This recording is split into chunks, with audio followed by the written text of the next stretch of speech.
somebody chooses to take a different course and remove themselves, disassociated, that's a matter for them. But victims of child sexual abuse are not shunned.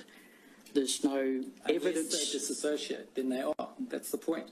Well, but again, what you're suggesting there is that the congregation makes a decision to shun a victim.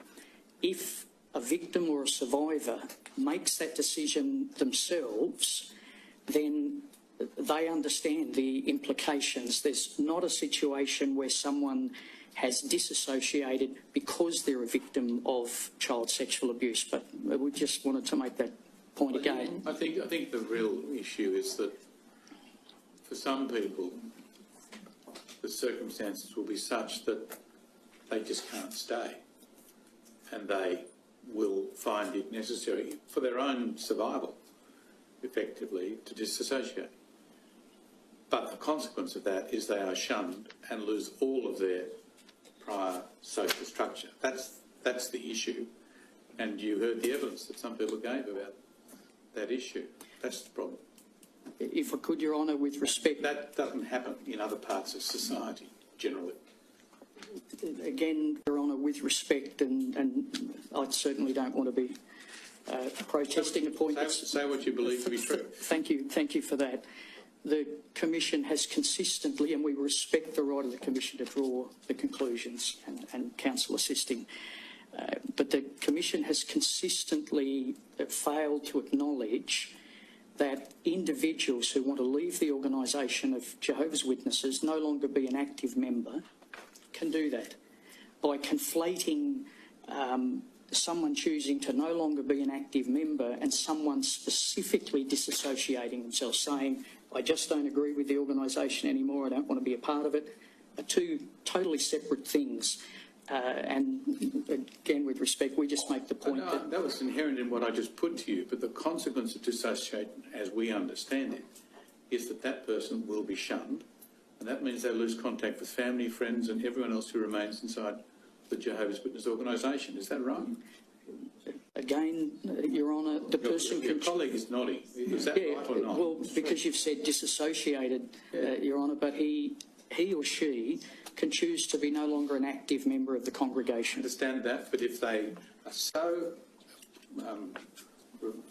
unable to cope with what's happened and the way they've been treated inside the organisation that they dissociate, then they lose all of their previous social structure. Is that right? That could be the case, and we respect their right to make that decision. Well, it's a pretty cruel way of dealing with someone, isn't it, who has suffered sexual abuse. I could only repeat what I've said, Your Honour. I know, but it's cruel, isn't it? To take away, by reason of the rules that you impose, all of their social structure. That's cruel. Could I just interrupt, Your Honour? I believe with the difference between disfellowshipping and disassociation, the congregation takes the action in disfellowshipping somebody who is then shunned. The person who disassociates himself, they're taking the action. Now, for whatever reason, I agree, not even with regards to being a victim, others make the same decision. But they are actually taking the stand to shun the congregation from themselves. And they understand the implications of that. Now, it is, I agree, it puts them in a difficult situation, but it is a choice. You see, someone who comes to you and says, I was sexually abused, but because there's no two witnesses, you don't accept it. You don't make that finding. They're left in a very difficult position, aren't they? If they choose not to report it to the authorities, then... For whatever reason, if the organisation doesn't acknowledge that they were abused, that imposes a great burden on them, doesn't it? If I could again respectfully say, Your Honour, we don't disbelieve a person who makes an accusation. That's why we investigate every accusation brought forth by the elders. Yes, but if there's not two witnesses, you don't accept it, do you? Because scripturally we're not able to. I know. And that, you would understand, can be very, very distressing for someone who has come to you with that complaint, can't it? Certainly. Not being a victim is very distressing. Whatever consequences come, yeah, we agree. And that can lead to a chain of circumstances where that person feels unable to do other than dissociate from your organisation.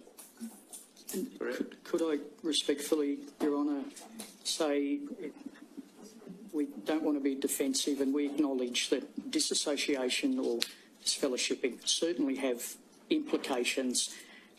An individual can choose to be inactive. Could I use very briefly a parallel that in my careful reading of the issue papers from the Commission, and some of it I don't understand, most of it I have, it's been very well put together, and the summaries.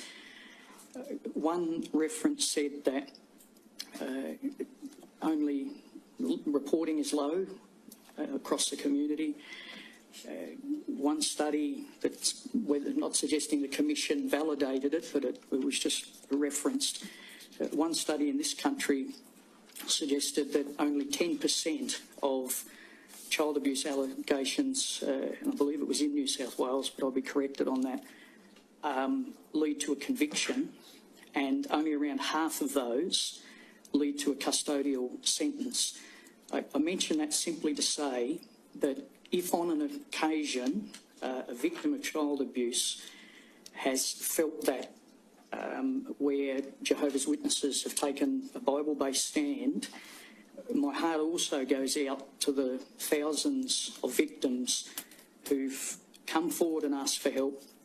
It's not resulted in a conviction, or if it has, only half of those result in a custodial sentence. So I just put it in the context that we are extremely aware of the damage that is done where the victim, it's compounded by the action that we, the police or the courts take, and in that context we absolutely agree with you. I understand what you say, but can I just ask you this simple question? Why is it necessary when someone feels that they can no longer abide the organisation and has to dissociate, why is it necessary to shun them? Why can't they keep having social contact with those people who happen to remain in the organisation? Well, I'd say again, and we're going to appear very repetitive, I apologise, Your Honour, but the individual can choose. No, why is it necessary for the organisation to tell all of its adherents, you must shun that person? Because the individual has not taken the decision to no longer associate or to no longer be involved with congregation activities, which is their right. They've taken the decision to say, I'm shunning the congregation, I'm no longer a part of the congregation, I put it in writing. So the individual takes that action, and we understand the implications.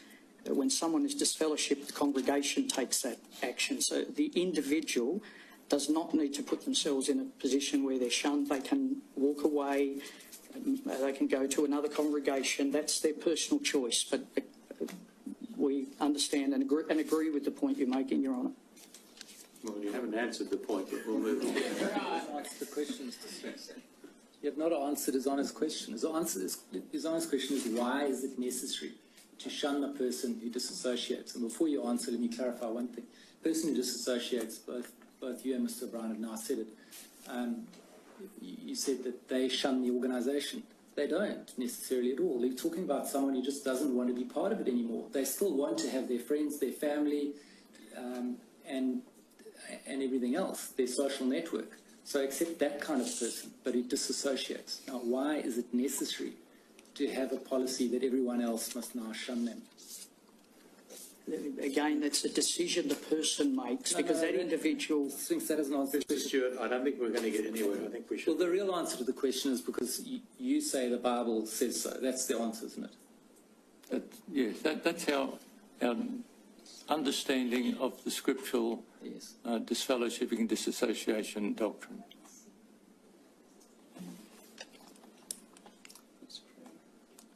I should just say also that in relation to the point that Mr. O'Brien, you made, and Mr. Spinks as well, I think, and that's that a person can become inactive without disassociating and in that way not be shunned. Now, without going through that evidence again, I just want to say to you that that's highly contested by a lot of people. as to whether that is possible. I know you say that's the case. A lot of other people say it isn't. I'm sorry, I misunderstood, but The simple point is, and I'll let you respond, but I'm not going to go down this path we went down it before. The simple point is this: a person who does not want to be active in the organisation anymore, in order to avoid being shunned, must disassociate. There isn't a category of membership of inactive and nevertheless welcome. Sorry, Mr. Stewart, that's... I know you disagree. That's well, fine. when we've put it in print, I mean... The only point I'm making is that that's not accepted. Again, and I apologise, Your Honour has said we're repeating the point, but we have a very clear understanding of the difference between someone being inactive, no longer an active member of the congregation, and someone who takes a decision to disassociate. That's clear to us, but we agree.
la economía tiene que crecer, porque si no crece es una tragedia. Inventamos una montaña de consumo superfluo y hay que tirar y vivir comprando y tirando. Y lo que estamos gastando es tiempo de vida. Porque cuando yo compro algo, o tú, no lo compras con plata, lo compras con el tiempo de vida que tuviste que gastar para tener esa plata. Pero con esta diferencia, la única cosa que no se puede comprar es la vida. La vida se gana. Y es miserable gastar la vida para perder libertad.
Necesitamos sentirnos llenos, llenos. Lo bueno se nos escapa en cualquier momento. Tienes que intentar luchar por seguir tus sueños, sueños. Sin olvidar mantener los pies en el suelo. Destapa tu corazón y no tengas miedo, miedo. Sin alterar el pulso de tus sentimientos. No jures para siempre, siempre es mucho tiempo que lo grande